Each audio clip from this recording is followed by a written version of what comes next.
Les damos la más cordial bienvenida a Voces por la Equidad, este espacio que queremos compartir para poder conversar y reflexionar sobre la importancia de la equidad de género en toda nuestra vida cotidiana. Soy Carolina Quintanilla Fuentes y los acompañaré en este nuevo episodio que está dedicado a mujer y política. Y para poder ahondar sobre mujer y política, hoy nos acompaña la senadora Loreto Carvajal Ambiado, representante de la región de Ñuble, egresada de la carrera de Derecho, militante del Partido por la Democracia y madre de Alfredo, que tiene muy buenas anotaciones positivas en el colegio. Mi orgullo y por supuesto mi motivo de vida. Agradecerte, Carolina, este espacio que abre también desafíos importantes, sobre todo de las mujeres en el mundo de la política. Así que muchas gracias por la invitación. Y ahora, senadora, para romper el hielo, voy a leer un pedacito chiquitito de El laberinto del poder, trayectorias de legisladora chilena, este trabajo que hizo el PNUD en el 2021, y que entre las conclusiones dice que el laberinto que deben recorrer las mujeres para llegar al Congreso no termina una vez que asumen como parlamentarias, sino que continúa dentro del Congreso.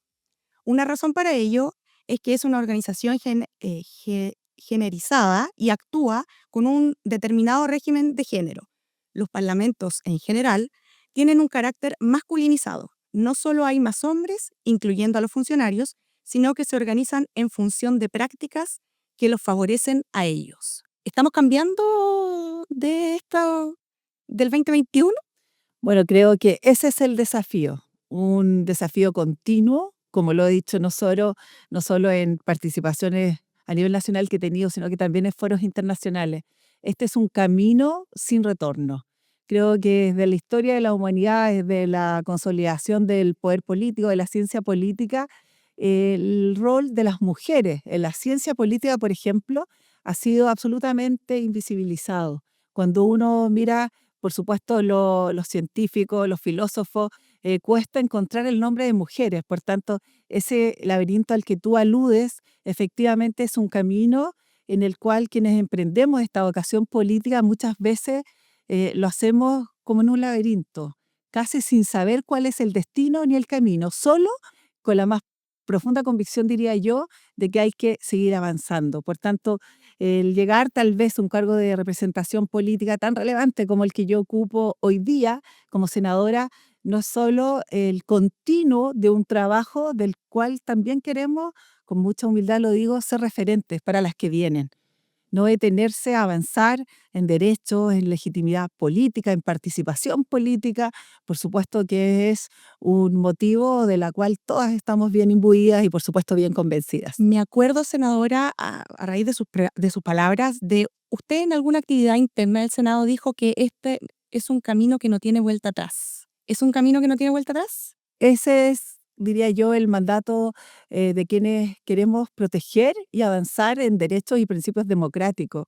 Una democracia que no incorpora la igualdad, la equidad de género, la participación transversal, obviamente es una democracia trunca. Nosotros tenemos que ser capaces, como mujeres, sobre todo desde el punto de vista de la política, de no solo hacernos ecos de esa democracia, sino que perfeccionarla.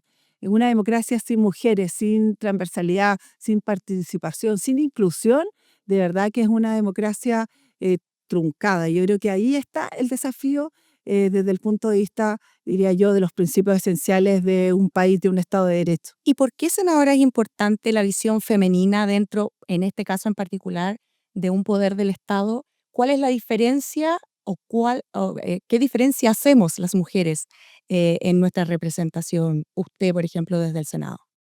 Bueno, la verdad es que mirarlo desde mi perspectiva puede ser un poco, y es muy pretencioso, yo diría No, desde el punto de vista de las mujeres en la en la historia política. sí. Lo decía hace un minuto, profundiza la democracia, genera una mirada global de lo que significa el intercambio entre las necesidades de los ciudadanos y las respuestas. Evidentemente, cuando hay una decisión que tomar, cuando las mujeres estamos incorporadas en esa toma de decisiones tan relevantes como por ejemplo en materia legislativa, obviamente que genera un camino y una transformación social que es absolutamente determinante en la vida de las personas. Si nosotros miráramos, por ejemplo, qué ocurre hoy día cuando hemos legislado en la inclusión de las mujeres en la participación política.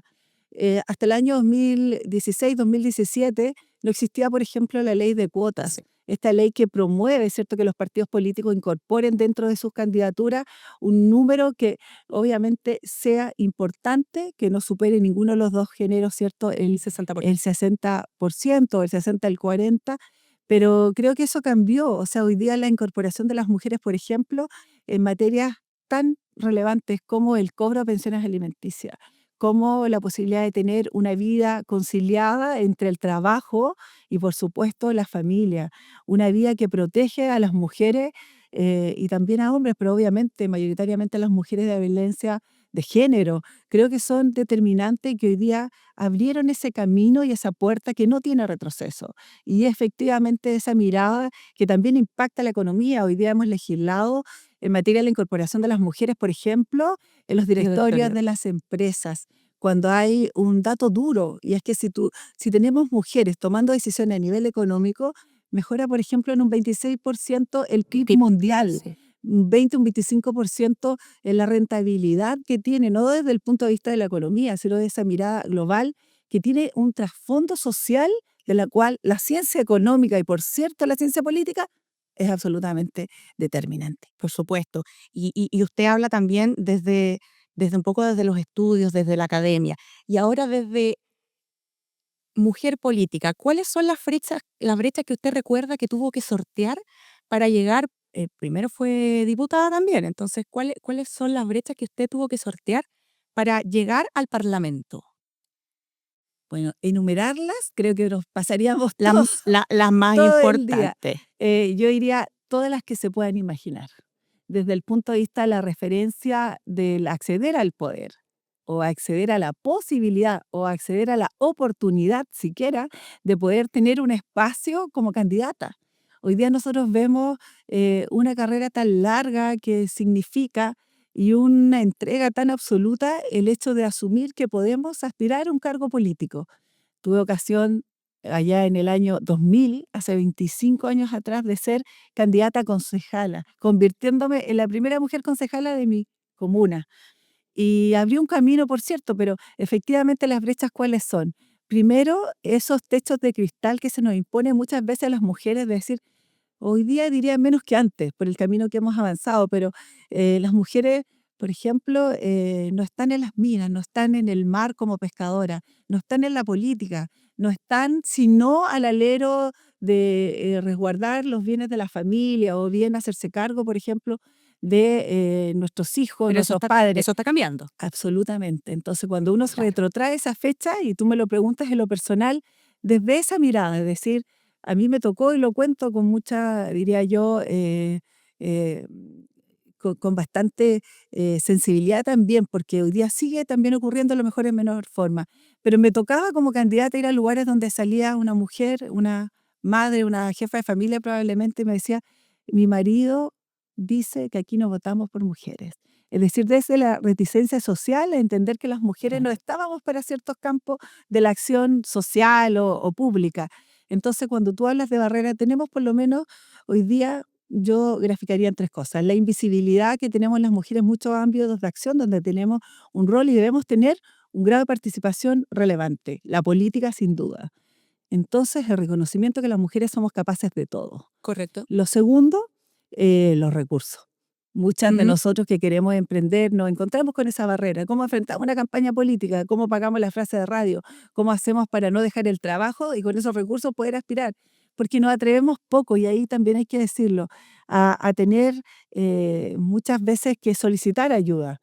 Muchas veces los hombres, los directorios generan alianzas para apoyar a tales o cuales candidatos, pero la verdad es que a las mujeres no se les da mucho ese respaldo ni se genera mucha confianza para también tener a lo mejor un aporte externo, cuestión que a mí también, y lo digo con mucha propiedad, no solo me ha costado, sino que al cual nunca he acudido, lo que me da también la posibilidad de decir, en mis Claro. campañas jamás he recibido apoyo de ninguna naturaleza, ni de empresas privadas, ni Ajá. mucho menos.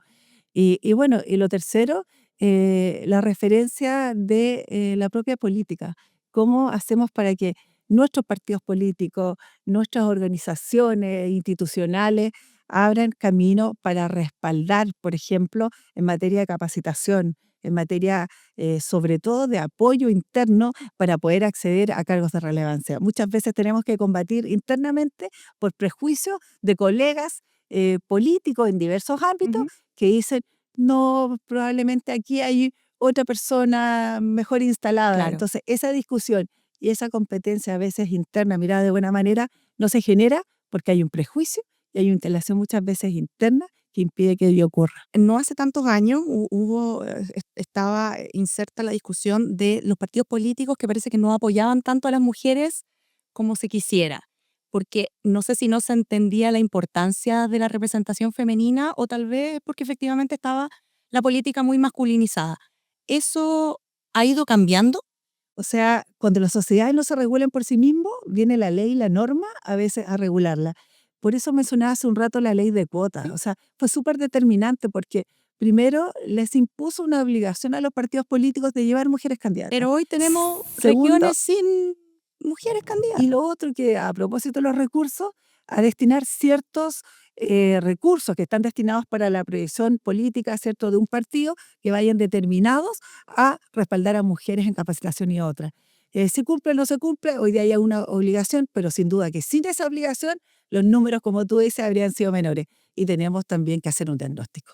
¿Qué aporte o qué significancia real incorporado a los principios propios de un partido, esto ha sido resuelto a propósito de la ley?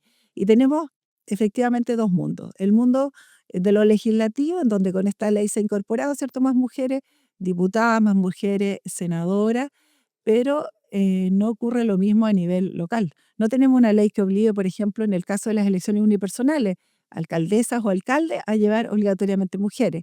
Hicimos el intento, soy partícipe de un proyecto de ley que en el año 2016 lo propusimos, pero fue muy complejo a propósito de la elección unipersonal, pero también a nivel de gobernaciones.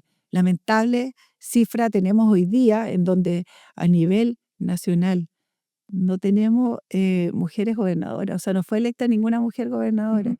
Entonces creo que allí hay un mandato, diría yo, inconcluso, hay una proyección que tenemos que mejorar y sobre todo a propósito del término que hoy día vamos a tener con la ley de cuotas. Correcto, a eso iba. Es el momento entonces de hacer una reflexión y ver cómo avanzar, porque la ley de cuotas, eh, tal como la conocemos hoy día, rige hasta el 2029 y ya después habrá que repensarla a priori. ¿Cómo la ve usted hoy día? ¿Qué cree usted que deberíamos hacer? ¿Reforzarla? ¿Cambiarla? Bueno, sin duda, generar un diagnóstico que hoy día, a propósito de lo legislativo, nos juega a favor. Han aumentado la representación, hoy día tenemos 12 mujeres senadoras, alrededor de 40 y algo mujeres, o 50 y algo 55. mujeres parlamentarias, que si uno mira las cifras antes de la elección de 2018, ha aumentado sin ninguna duda. Sí. Tenemos obviamente este desafío a nivel municipal y a nivel de gobernaciones, pero yo destacaría lo siguiente. Si tuviésemos que hacer un diagnóstico, sin duda, la ley de cuotas ha sido positiva, pero yo avanzaría más allá. En mi caso, he sido autora de un proyecto que busca modificar la Constitución a través de una reforma constitucional que establezca la paridad como principio constitucional. En otras latitudes, en el caso de México, por ejemplo, la paridad, es decir, 50 y 50 es un mandato incorporado a la Constitución, no tiene que ver con una ley específica. Y creo que si nosotros internamos y, por supuesto, legislamos respecto a este principio como base constitucional, tendríamos que avanzar por derivación, ¿cierto?, en todas aquellas leyes que promuevan la participación política de las mujeres, en este caso como principio de la paridad, lo que avanzaríamos de una manera, diría yo, determinante en las futuras elecciones, en todos los ámbitos por supuesto, las elecciones democráticas. ¿Y cree usted, senadora, que esta es muy buena idea, pero cree usted, senadora, que como sociedad estamos preparados para este 50 y 50 o es un trabajo que se va a tener que ir haciendo culturalmente, educacionalmente, socialmente? O sea, yo pienso que estamos y tenemos que generar las condiciones para que así sea.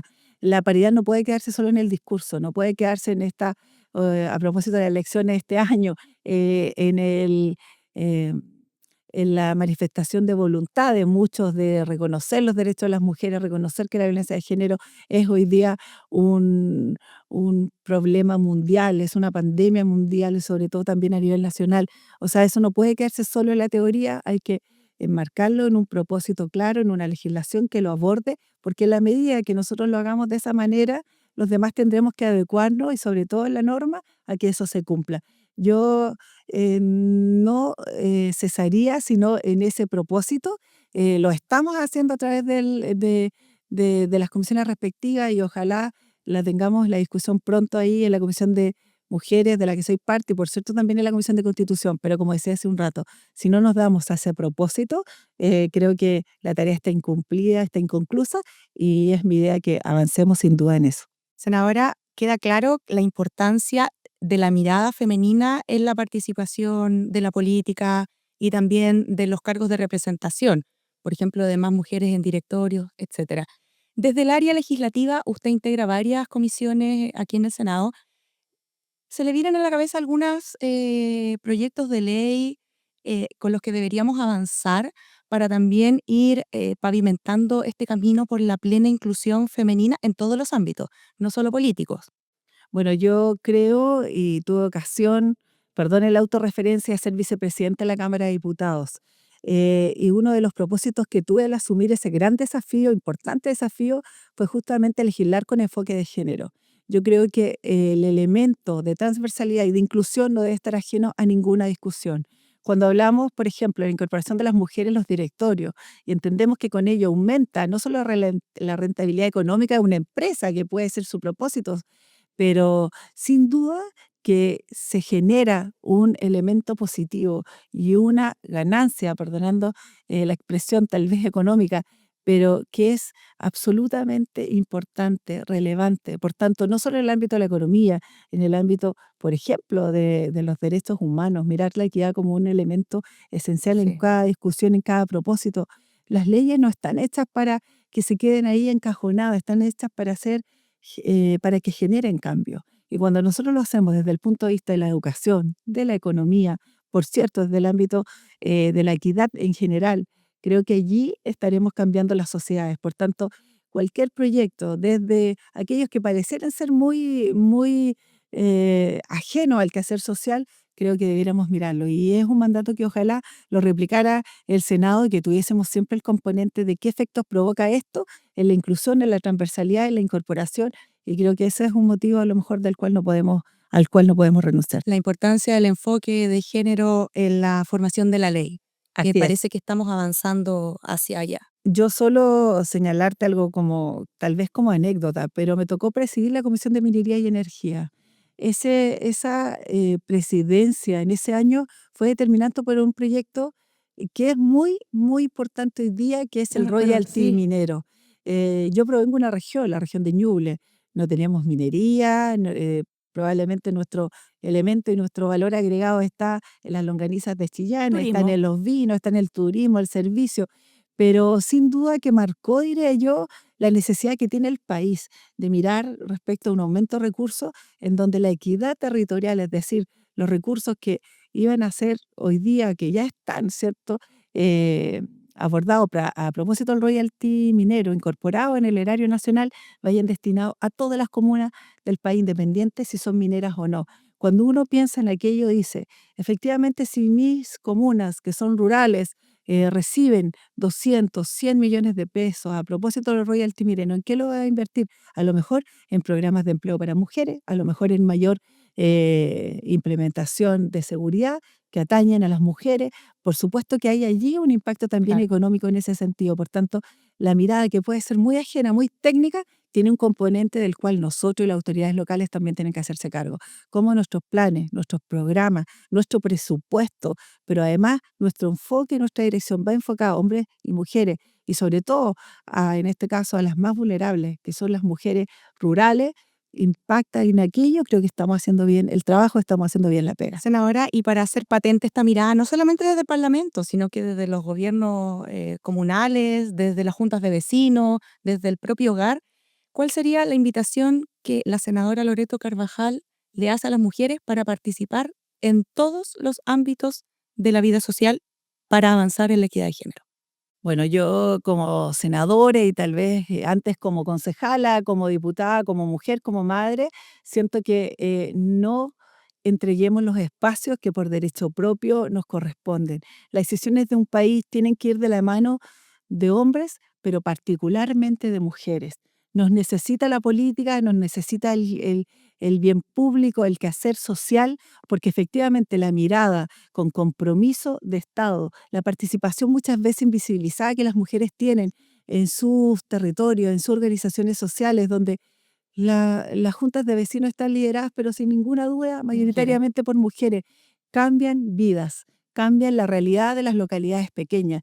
Esa participación no la dejemos circunscrita a un territorio solamente definido a pequeña escala. Atrevámonos a romper esos techos de cristal, a romper los prejuicios, a entender que el Senado nos necesita, que la Cámara de Diputados nos necesita, que las presidencias de la República y el Ejecutivo también nos necesita, que el Poder Ejecutivo, el Poder Legislativo, pero también el Judicial necesita más mujeres fiscales, más mujeres ministras de Corte Suprema. Sin duda que cuando entendamos que aquel mandato que obviamente la sociedad nos requiere dependa también de la voluntad y la valentía y las condiciones que generemos también para que así ocurra, vamos a cambiar Chile y vamos a ir en el camino correcto. Un país sin reconocimiento a las mujeres, a sus derechos, a sus garantías, a su protección, no puede decirse un Estado democrático pleno. Yo voy para aquello y mi invitación a que las mujeres nos atrevamos y que, por supuesto, estemos en todos los espacios que vayan a favorecer el bien común y la vida de los chilenos y chilenas. Con esta invitación, senadora, súper potente, agradecemos su participación, su tiempo, su experiencia, su trabajo también y por acompañarnos en este capítulo. Carolina, muchas gracias por la invitación a todo el equipo y ojalá que así como este programa hayan muchos más, porque nunca las mujeres debemos ser silenciadas, sino que también promovidas y este es un espacio grandioso para aquello. Muchas gracias. Entonces, con este llamado para cambiar vidas sin vuelta atrás y para romper todos los techos de cristal, nos despedimos desde Voces por la Equidad y esperamos encontrarnos en un próximo episodio. Hasta la próxima.